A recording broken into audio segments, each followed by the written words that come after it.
Hello, I'm Brooke Forbes, a law student and mental health peer support worker for Reliability. Reliability is a social enterprise who provides support for people on the NDIS, but focus on creativity as a way of expression and healing. We pair experienced, degree-qualified mentors with our clients, depending on the area of creativity the client is looking to specialise in. This can include digital design, creative writing, music production, and more. We're here today to talk to Nathan Bell, emerging Australian artist and author who lives in Newcastle, New South Wales. From a young age, he took an interest in fantasy literature and apocalyptic themes. His writing deals with superstition, politics and social issues, and expresses his views of life clearly for readers to enjoy. His first book is called Kings of the New Age, The Quest of the Balancing Stones, and is based here in Newcastle after a nuclear war has destroyed a large portion of the planet, leaving Newcastle the sole hub of political drama and power play. Nathan, can you tell us why you chose to base the book in Newcastle? Oh, well, I've always loved this city. I'm from Maitland. I grew up in Maitland, and on the weekend we used to come into Newcastle, and I used to just love coming into the city, seeing the beach and seeing the buildings and all the exciting things to do. You know, it was so much more exciting than Maitland, which is quite a bland area.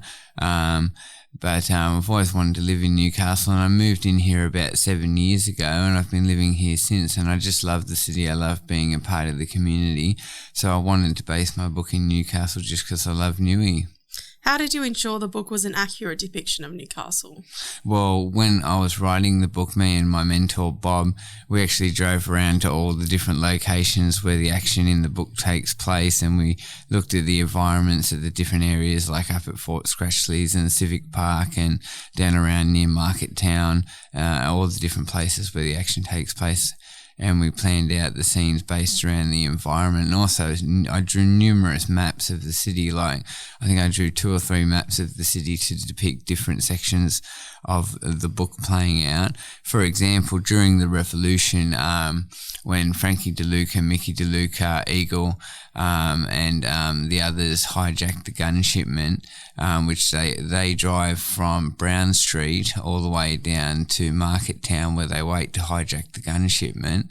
And then after hijacking the gun shipment, they drive up through Market Town, they crash through Market Town, and they drive up Parry Street, and then they turn onto Derby Street and come down to Civic Park, where they deliver the guns to the fighters.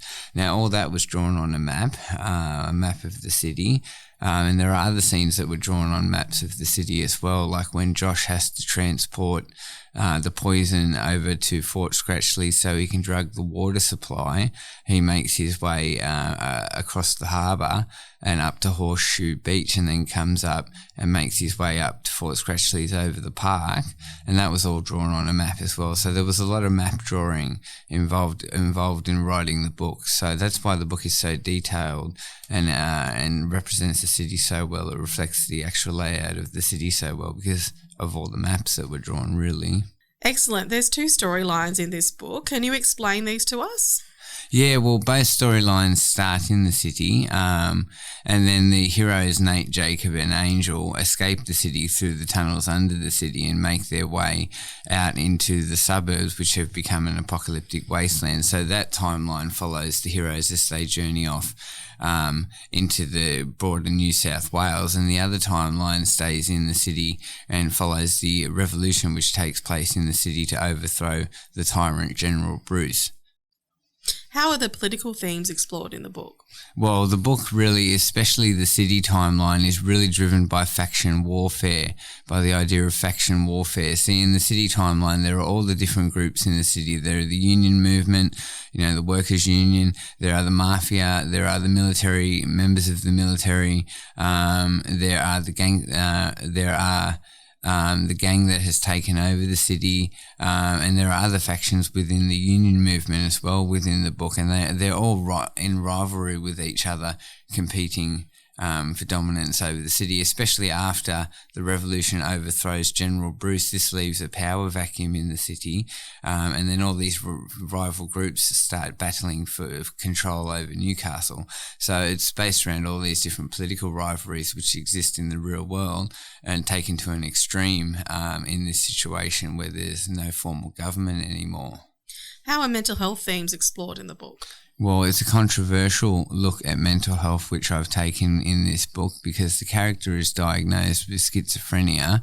He hears voices and sees visions, but throughout the course of the book, he learns that he doesn't actually have schizophrenia, but rather he has mystical powers. He's a psychic. He has power of clairvoyance, power of telekinesis. He experiences visionary experiences which show him the future, and has very vivid magical dreams where he can communicate with spirits and receive information from other parts of the universe. Excellent. So the protagonist is called Nate.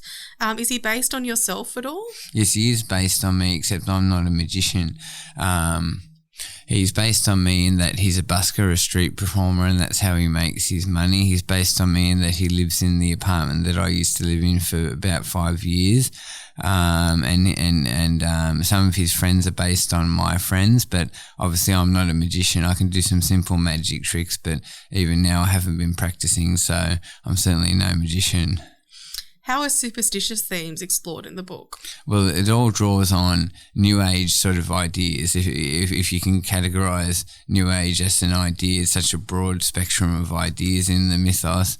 But, it's the idea of ESP, clairvoyance, astral projection, out-of-body travel, being able to communicate with entities from other dimensions, spirit possession. These things are all explored in the book, and occult magic and ritual, spell casting, witches and wizards. That's the sort of mythology, that's the sort of spirituality that the book covers. So can you tell us the journey you went through writing the book and what process you followed? Well, I started with a treatment. So the first point of writing the book, and this is what I do with what I'm doing with other books that I'm writing as well, is to write a detailed dot point treatment. So I started by writing dot points of everything that I wanted to happen in the book, and I probably wrote about 40 pages of dot points. My treatments can be pretty extensive. So about 40 pages of dot points. And then, of course, as I've mentioned before, there was numerous map drawing involved in writing this book. That's why it's so detailed and complicated. So the maps and the map determining the plot by the design of maps is very important in creating the book. So putting the treatment and the maps together allowed me to build the book to a point where I could start writing out actual conversations and what was happening in descriptions of characters and different things in the story. And then from that point, I wrote the first draft, and then I came back and revisited it and wrote the second draft. Then I sat on it for a little bit, and then I come back and did a major revision, which is the third draft, where I changed quite a bit of the story, I changed one character extensively, changed her name, made her more detailed, gave her more history. That's Josie. Josie is the American refugee who has come over from America after the nuclear war. I changed Josie extensively. She's from Texas, so I added in all these Texas language quirks that she has, and that was in the third major revision, which I think was the revision that really improved the book significantly. So it was an extensive process.